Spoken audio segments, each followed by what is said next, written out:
Hey guys, big news here. This actually happened last month, but I haven't heard a lot of people talk about it, which is surprising, probably because of everything else going on. But the Southern Baptist Convention, one of the largest Protestant denominations in the country, recently passed a resolution of some of the strongest language ever about abortion. It was led by two men. I recently just heard them do an interview on Remnant Radio that want to have abortion completely banned, enforced by the state, and then that they use anyone who has an abortion to be punished under the law. And the reason why this is a pretty big deal is that the Southern Baptist Convention and most people in what's called the pro-life movement have always seen women as sort of victims of the abortion industry, is the language they will use. And so this is kind of a very different contrast. So you have the pro-choice people who believe abortion should be legal and that it is a choice between a person that they make, and then you have the pro-life movement, which is what most people, I think, who are anti-abortion would consider themselves, where they see that there's this large industry that is targeting women in particular, and that the women who have abortion are victims within this industry. And then you now have what's called, I guess, the abolitionist movement, which I'm not too familiar with, but sounds like it's been around a while. And they believe that abortion, there's really no exception. While there may be people who are actually victims of someone forcing them to have abortion, their argument is that most women are choosing to have an abortion on their own. And because of that, the government should do what they can to protect life, and that there shouldn't really be an exception, even though there may be these cases where someone is actually forced. What's up is, one, I was surprised it didn't make huge news. I think because the Southern Baptist Convention was having all this conversation about CRT and whether it's Satan's creation or not, whatever it is that they're arguing. That is a joke, of course. But this is pretty big news. And I was working out just now. I just got back home.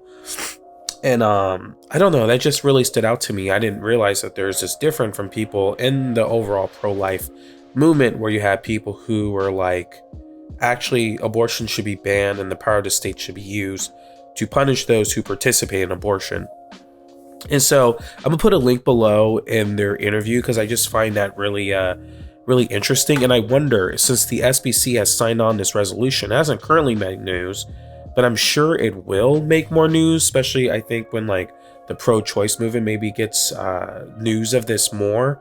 I'm sure there's probably already a strategy for it. It's just the way these political movements work, of this and the overall conservative movement.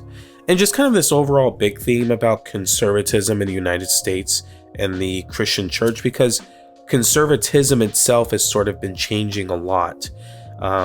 And there's kind of this separation between the more secular conservatism and this Christian conservatism. For what's, if a lot of Christians join the abolitionist movement, would this change the way the Republican Party looks overall? And what would that mean for the church? Because to the people who support the abolitionist movement, people who are pro-life are wishy-washy. To the people who support the abolitionist movement, people who are pro-life are wishy-washy. I mean, they're not saying this, but really don't I guess honor God's glory. It was the language they used.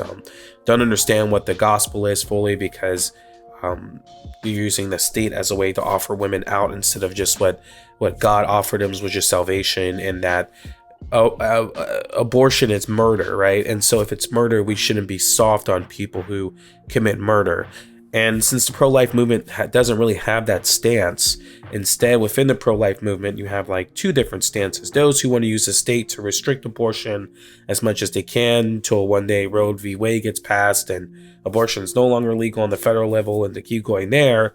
And then you have those people who like, no, like we're sort of losing this cultural battle, and what we need to do is focus on giving medical care and bringing people in that way, and because these people are being impacted, and that the politics isn't the solution.